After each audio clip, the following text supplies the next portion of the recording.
And this was the first part or the second part of your first question, right?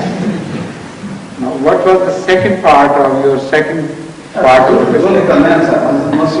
Yes, I got it, yes. Now, Zulqarnain, as far as I am concerned,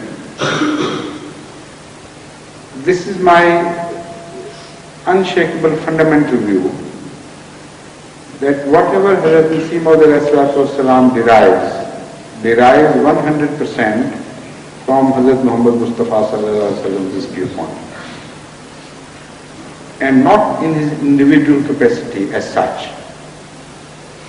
So originally, Hazur sallallahu alaihi wasallam is Zulqarnain, according to my reading of the Holy Quran, because he is the one who brought two ages together. He was at the juncture of two ages.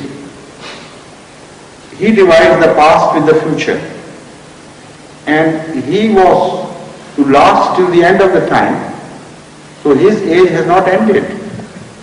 So whatever age man will find himself in would be the age of Hazrat Muhammad Mustafa sallallahu alaihi wasallam. So the ages behind are the dark ages, or the undeveloped ages, or ages still passing through lesser development stages. And this is the age which has advanced now into a great, glorious, ultimate age where mankind would be brought together as one people. And that golden era would dawn under Islam, under the cover of Islam, and under the acceptance, under, I should say, the banner of Muhammad Mustafa sallallahu alaihi wasallam.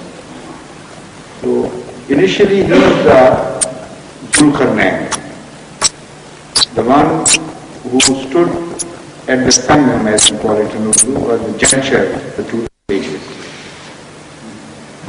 Now, Hazrat Masih Maud is also at a juncture where he is to bring people from various ages together under the banner of Hazrat Muhammad Mustafa sallallahu alaihi wasallam. People of the past and people of the future, they are going to be merged together as one people under Ahmadu sallallahu alaihi wasallam.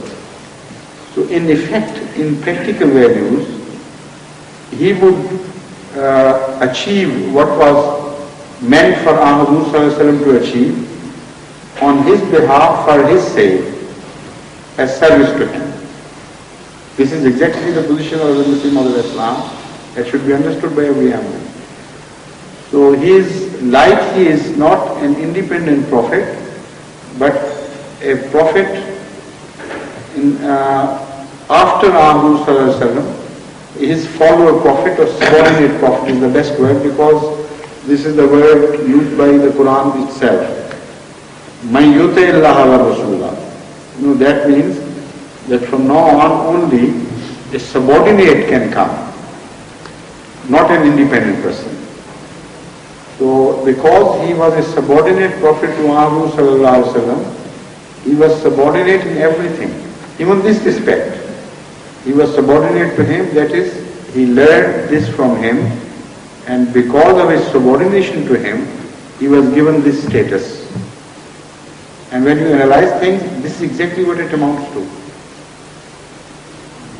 He is bringing about all the mankind, all the religions of the previous age, together, merge them with the religion of Islam, which is the religion of the last age.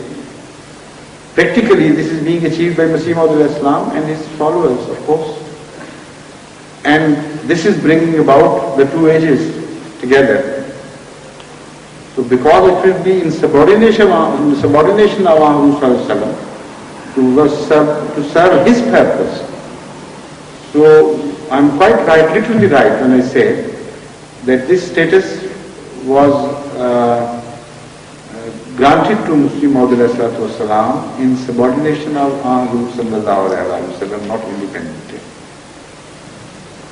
But in Cyrus also Zulqarnain. Yes. This is the beauty of the Holy Quran. The Holy Quran relates historical incidents, Noah and Abraham and Moses and other prophets, Lord and so many other prophets.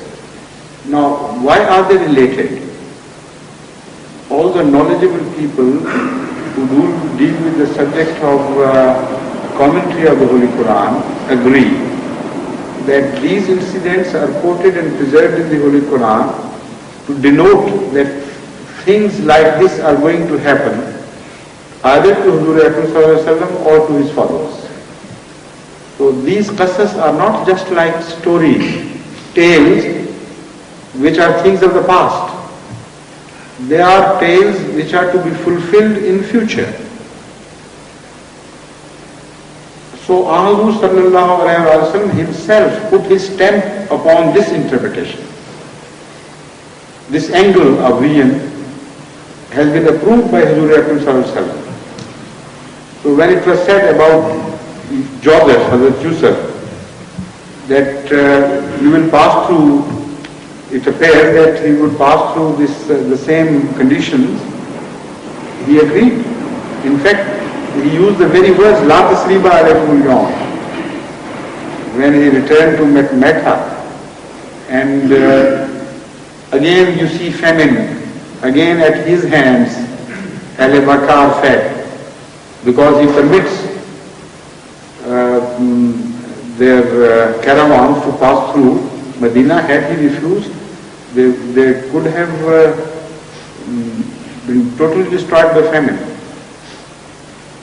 So there are so many things. And as Hazrat Yusuf was thrown in a well and abandoned, so he was encircled in a valley called Shaykh Abi Talib and abandoned there. So of course similarities do not mean that they are yard to yard or inch for inch similarities. They are general similarities. So that shows that although Zulqarnain is a real story of an old king whose name was Darius. Darius was it? No. Cyrus. It doesn't mean that the Holy Quran only wanted to relate the tale of Cyrus. It had a significance. So when people say who was real Zulqarnain, they of course sometimes know that it was Cyrus, but they mean what was the significance of this. So when I said Huzur Sallallahu Alaihi Wasallam Zulqarnain, I only meant in interpretation, in true significance. He was the one who in the eyes of Allah was to be the bringer of two ages together, Zulqarnain. Last part of it. Is there a part of it? First of all, tell me, how many parts does the last part have? How can two prophets come at the same time? That was already asked. They can come exactly in the same manner as they came at the time of Moses.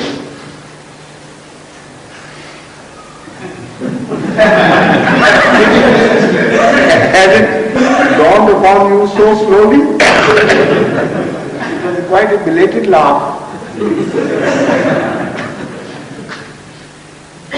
Exactly as they came.